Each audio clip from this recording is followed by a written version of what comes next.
Hello! Bakes ഫെയറിലേക്ക് എല്ലാവർക്കും സ്വാഗതം. ഇന്ന് നമ്മൾ ഉണ്ടാക്കാൻ പോകുന്ന ഒരു ഡിഷ് ലക്നൗവി പുലാവാണ്. ഇത് കുക്കറിൽ വളരെ ഈസി ആയിട്ട് നമുക്ക് ഉണ്ടാക്കാൻ പറ്റുന്ന ഒരു ഡിഷാണ്. എല്ലാവർക്കും ഇഷ്ടപ്പെടുന്ന ഒരു ഡിഷാണ്. അപ്പോൾ എല്ലാവരും ട്രൈ ചെയ്യണം കേട്ടോ. നമുക്ക് വീഡിയോയിലേക്ക് കിടക്കാം. ഇതിനായിട്ട് ഞാൻ 1 ഗ്ലാസ് അരിയാണ് എടുത്തേക്കുന്നത്. ഏത് തരം ബിരിയാണി അരി നിങ്ങൾക്ക് എടുക്കാം. കൈമ ഉപയോഗിച്ചാലും കുഴപ്പമൊന്നുമില്ല. അതൊരു 15 മിനിറ്റ് നമുക്ക് കുതിർത്തി വെക്കണം. ഇനി ഇതിനായിട്ട് ഞാൻ ഉപയോഗിച്ചേക്കുന്നത് ഒരു 3 മീഡിയം ക്യാപ്സിക്കമാണ്. 3 കളർ ഞാൻ ക്യാപ്സിക്കം എടുത്തിട്ടുണ്ട് കേട്ടോ. ചുവപ്പ്, പച്ച, മഞ്ഞ കളറ്. ഇത് ചെറുതായിട്ട് ഞാൻ അരിഞ്ഞു വെച്ചിട്ടുണ്ട്. അതിനുശേഷം ഞാനൊരു 2 ചെറിയ ക്യാരറ്റ് എടുത്തു. ഞാൻ ഉരുളക്കിഴങ്ങ് എടുത്തിട്ടുണ്ട്. 1 ടീസ്പൂൺ വെളുത്തുള്ളി, 1 ടീസ്പൂൺ ഇഞ്ചി, അതുപോലെ തന്നെ ഒരു വലിയ സബോള നമ്മൾ മുട്ട പാകത്തിന് അരിയില്ലേ അതെടുത്തിട്ടുണ്ട്. ഇനി ഞാൻ ഇതിലേക്ക് എടുത്തേക്കുന്നത് 1 പാക്കറ്റ് മട്ടറാണ്. ചെറിയ പാക്കറ്റ് മട്ടർ എന്ന് പറഞ്ഞാൽ നമ്മുടെ നാട്ടിലെ ഗ്രീൻ പീസ് ഇല്ലേ, അതുപോലെ തന്നെ നമ്മൾ 1 പാക്കറ്റ് കൂണാണ് എടുത്തേക്കുന്നത്. മഷ്റൂം ഓയിസ്റ്ററാണ് ഞാൻ എടുത്തേക്കുന്നത്. നിങ്ങൾക്ക് ഇഷ്ടമുള്ള കൂണ്, നിങ്ങൾക്ക് അവൈലബിൾ ആയിട്ടുള്ള ഏത് കൂൺ ഉപയോഗിക്കാം. പക്ഷേ ഇത്രയും വലിയ കഷ്ണമായിട്ട് വേണം ഇത് മുറിക്കാൻ. അപ്പോൾ ഇത്രയും വലുതായിട്ട് നമ്മൾ മുറിച്ചില്ലെങ്കിലേ നമ്മൾ ഇടുന്ന പുലാവിൽ അത് കാണാൻ പോലും കിട്ടില്ല. നമുക്ക് ചിലപ്പോൾ കഴിക്കാൻ പോലും കൂണിൻ്റെ ആണെന്ന് പോലും തോന്നത്തില്ല. ഇനി നമ്മളൊരു കുക്കർ എടുത്ത് അതിലേക്ക് ഞാൻ 1 ടീസ്പൂൺ ബട്ടറാണ് ഇട്ട് കൊടുക്കുന്നത് കേട്ടോ. അത് ചെറുതായിട്ടൊന്ന് ചൂടാക്കിയതിന് ശേഷം അതിലേക്ക് ഞാൻ 3 ടീസ്പൂൺ വെളിച്ചെണ്ണ ഒഴിച്ചു കൊടുക്കുന്നു. ഈ 3 ടീസ്പൂൺ വെളിച്ചെണ്ണ ഒഴിച്ചതിന് ശേഷം അത് ചെറുതായിട്ടൊന്ന് ചൂടായിക്കോട്ടെ. ഞാൻ മീഡിയം ഫ്ലെയിമാണ് ഇട്ടിട്ടേക്കുന്നത്. ബിരിയാണി മസാലയാണ് ഞാൻ ഇട്ട് കൊടുത്തേക്കുന്നത്. ഇതിൻ്റെ സത്തൊക്കെ ഒന്ന് ഇറങ്ങണം. അതിനാണ് ഞാൻ എണ്ണയിലേക്ക് ഇട്ട് കൊടുത്തേക്കുന്നത്. ചെറുതായിട്ടൊന്ന് ഇളക്കി കൊടുക്കുക. ചെറു തീയിൽ വേണം ചെയ്യാനായിട്ട് കേട്ടോ. ഇപ്പോൾ ഏകദേശം നമ്മുടെ മസാലയുടെ സത്തൊക്കെ ഒന്ന് ഇറങ്ങി ആ എണ്ണയ്ക്ക് ഒരു നല്ലൊരു ഫ്ലേവർ ആയിട്ടുണ്ട്.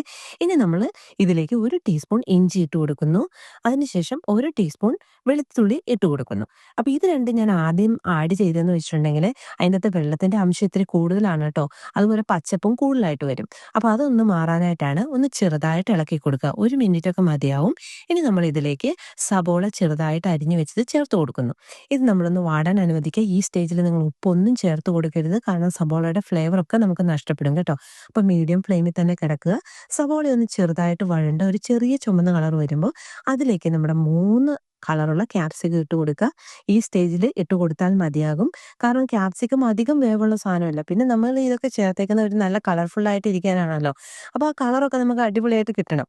അപ്പോൾ അതിന് കേട്ടോ ഈ സ്റ്റേജിൽ തന്നെ ചേർത്ത് കൊടുക്കണം. എന്നിട്ട് ചെറുതായിട്ട് ഇളക്കി കൊടുക്കുക. വേവാനൊന്നും അനുവദിക്കണ്ട. ഒരു 1-2 മിനിറ്റ് മതിയാവും.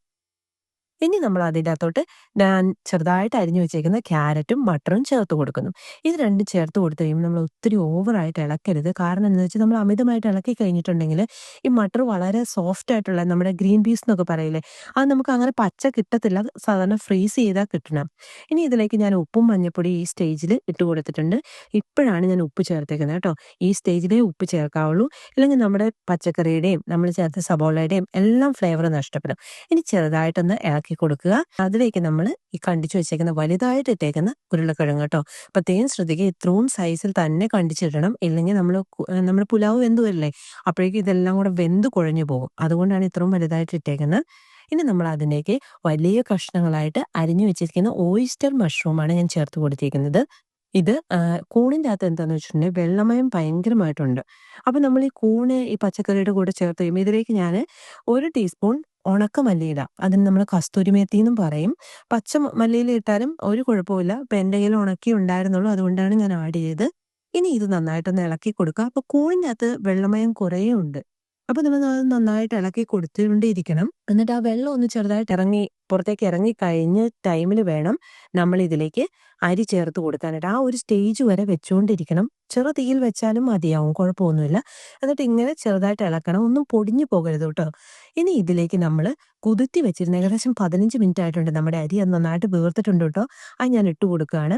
എന്നിട്ട് ഈ സ്റ്റേജിൽ നിങ്ങൾ നോക്കണം, ഉപ്പിൻ്റെ എന്തെങ്കിലും കുറവുണ്ടെങ്കിൽ ആഡ് ചെയ്ത് കൊടുക്കുക. അതുപോലെ ഞാനിവിടെ വെള്ളം ചേർത്തിരിക്കുന്ന 1 ഗ്ലാസ് അരിക്ക് 1.5 ഗ്ലാസ് വെള്ളമാണ്. ഓരോ അരി അനുസരിച്ച് വ്യത്യാസമുണ്ടാകും.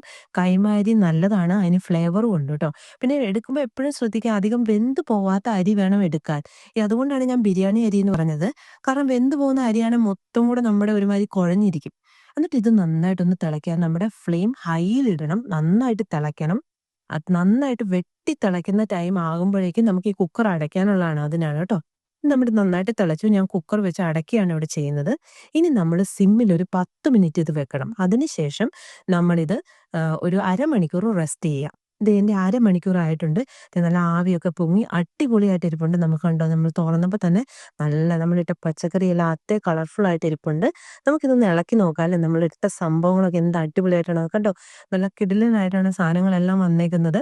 നമ്മളിട്ട് കൊടുത്തേക്കുന്ന ക്യാപ്സിക്കത്തിൻ്റെയും ക്യാരറ്റിൻ്റെയും മട്ടറൊക്കെ അതേപോലെ ഇരിപ്പുണ്ട്. ഒന്നും കുഴഞ്ഞിട്ടൊന്നുമില്ല. നമ്മൾ ഇത്രയും റെസിപ്പീസ് ഇതിൻ്റെ അകത്ത് ചേർക്കുന്നതുകൊണ്ട് തന്നെ വളരെ അടിപൊളിയാണ്.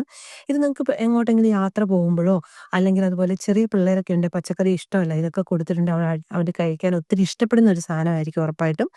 അതുപോലെ തന്നെ നിങ്ങൾക്ക് വീഡിയോ ഇഷ്ടമായിട്ടുണ്ടെങ്കിൽ ഷെയർ ചെയ്യണം, ലൈക്ക് ചെയ്യണം, എന്നെ സപ്പോർട്ട് ചെയ്യാൻ ഒരിക്കലും മറക്കരുത് കേട്ടോ. അപ്പോൾ ഇനി നമുക്കൊരു അടുത്ത വീഡിയോയിൽ കാണാം. Thanks for watching.